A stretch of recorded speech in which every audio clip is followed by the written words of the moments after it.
The injury report brought to you by Cape Regional Health System. Dr. Kevin McHale with Penn Orthopedics and Cape Regional Health System, the best of both worlds for a healthier life. For an appointment, call 609-463-CAPE or visit caperegional.com/orthopedics. And he is joining us now, the Boardwalk Honda Hotline. Hope you had a great holiday, Doc. How are you? I'm doing well. We had a great holiday, nice family time, plenty of eating, so it was great. Hopefully you guys had a good Thanksgiving, too. Eating is key. I know I want to get into some football injuries in a second. I do want to get a quick Markelle Fultz question in for you while I have you here, okay? He is going to see – he went to see a specialist Monday. He went to see another specialist. Let me ask you, in this kind of situation, when this would happen, like if somebody were to come to you, like they come for a second opinion or a third opinion, are you potentially looking for a different injury, or are you just checking the injury that has been diagnosed by the team?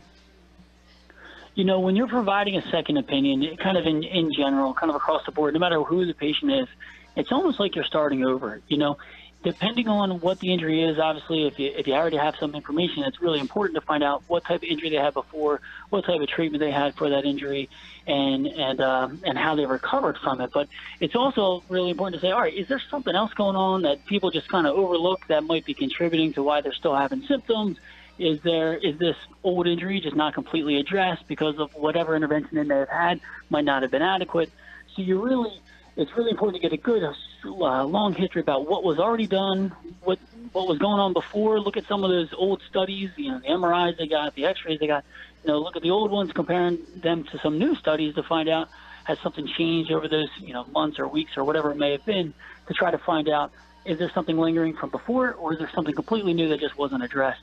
And as a doctor, you just kind of have to just kind of start from ground zero and try to figure out what's going on. As a doctor, does this story fascinate you? Like, are you, like, trying to hypothesize what potentially could be going on here? Like, I would imagine in your circle of, you know, docs, like, you guys are probably thinking, this is what happened. Like, I've seen there's, like, these internet doctors that, like, put stuff out there that everybody seems to have some sort of hypothesis as to potentially what could happen. But it seems that at least Fultz's camp does not believe he had a scapular imbalance. Yeah, you know, it doesn't seem like they believe that was the case, and they think they might have a shoulder injury, maybe a wrist injury. You've seen a lot of different specialists to try to go about what's going on. You know, it's interesting to watch from afar, but as a physician, it's difficult to try to guess what's going on, really, because there's so many, you know, disagreeing stories that are coming out from the Sixers side of things, even from the very beginning. Like, you know, when we're talking about this, the preseason, you know, last year, when they said, oh, you know, he wasn't injured, he just tried to change his technique, and then that led to his poor shooting. And from the very beginning, this thing has been a big, dramatic kind of situation that was unclear. Was he injured? Was he not injured?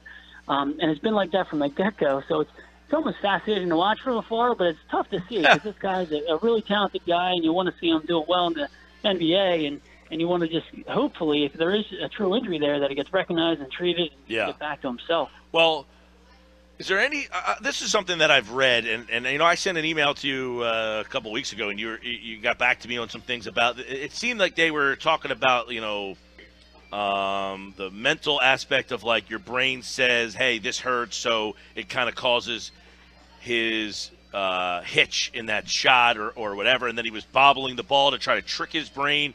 Could there be, like, there's some that suggested that maybe he has some sort of nerve damage. I've also read, like, he had, like, the thoracic nerve problem that some pitchers get. We've discussed that in the past. Like, would that make more sense? Is there something to you that makes more sense than what is out there? Well, there's a couple things that you just brought up. The first thing is the long thoracic nerve injury. That would lead to scapular winging, so that leads to, you know, a change in the way the scapula moves, and it can be a cause of scapular dyskinesis, which is that abnormal motion of the scapula that can throw off your arm function. So that is one potential cause, but it doesn't sound like, you know, at least from what we hear, that he had that true nerve injury that led to that. The second thing is, you know, that hitch that they're talking about. The medical kind of jargon that we use to describe that hitch would be scapular dyskinesis. What that means is you have some injury, whatever it may be, and for whatever reason, it threw off the way you're using your arm. So what happens is your body's pretty smart. If you're trying to perform whatever activity it is, whether it's throwing a ball, shooting a basketball, whatever, and you feel pain, your body slightly compensates for your whatever the injured muscle is to accommodate for it and just try to make up for it by using other muscles around it. And as a result, it will throw off the motion, but it may allow you to complete that motion. So you might still be able to shoot a basketball a certain amount of distance. You just would use a different technique in order to accomplish that task. The problem is it's a learned behavior that if that is the case where he had some chronic injury that was lingering and bothering him for a while and he just kept changing the way he was shooting, then all of a sudden it's this learned behavior that it's hard to break the habit. Right. And they were talking about the different ways he's doing these different foul shots, almost like tricking his mind into a way to say, all right, we got to break that old bad habit and start over by bobbling the ball before he shoots or doing this pump fake, whatever he's doing. You know, and it's difficult to see if it's going to work. You know, we just want to see him be able to shoot again.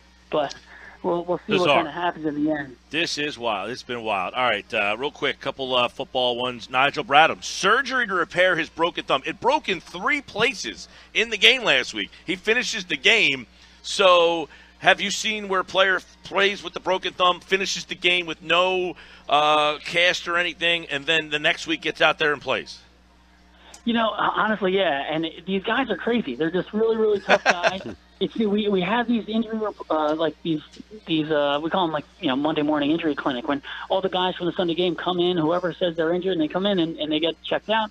And it's crazy some of the injuries you find that next day they played through, they slept on it, and then they come in the next day and you're like, oh my gosh, you played through this the whole time. So it is possible. Obviously not easy to do. You clearly need your thumb for a lot of things, and grasping and tackling. And obviously the thumb's very important. The good news for him is that he got surgery, he had it fixed. And that he shouldn't miss any significant time. They can get casted and play through it. The problem, obviously, is he's playing with a cast where his thumb's immobilized, so you really don't have that thumb to function. Right. Now, as a linebacker, it makes it a little difficult to tackle, but he still will be able to play and just be a little bit limited in the way he's able to perform. All right, tonight, Tyron Smith out questionable for tonight for the Saints. He's their best left tackle. But this one's interesting because I think a lot of our listeners could have this, a reoccurring stinger issue. You can get this a variety of ways, and it's something that seems to be painful enough that this guy can't play for multiple weeks now. Yeah, so most of the time when people get stingers, you don't even hear about it. It's this little stretch injury to the nerve where the nerve gets bruised. A lot of times when a player lands on the ground, his head goes one way, his shoulder goes the other, and it stretches the nerve. And most of the time it leads to quick, burning pain, numbness and tingling, and some weakness. But many times it'll recover within seconds or minutes. And once they get full range of motion, full strength, they're able to get back onto the field. So, they may go to the sideline, sit out a few plays, and then they're back out there. The problem is when it's more significant, and that bone bruise leads to lingering symptoms, or you have weakness or numbness and tingling that persists, then it can take a lot longer. It's already been a few weeks for him, and it's concerning that his full strength hasn't come back enough to be out there playing, and sometimes he's going to linger even longer, maybe up to 6 weeks. For certain people, if there's a pinched nerve in the neck, it can put you at risk for having these recurrently and having these symptoms keep kind of popping up. And sometimes that's when they have that surgery to kind of decompress that nerve, get rid of the pinched nerve, so that way the pressure is released and these symptoms won't come back. And obviously, if you needed that would be a season-ending issue. But most of the time with these stingers, that's not the case. But when you see these symptoms lingering, you start to get a little concerned. All right, that's today's injury report brought to you by Cape Regional Health System, Dr. Kevin McHale, Penn Orthopedics. Cape Regional Health System, the best of both worlds for a healthier life. For an appointment, 609-463-CAPE. Or visit caperegional.com/orthopedics.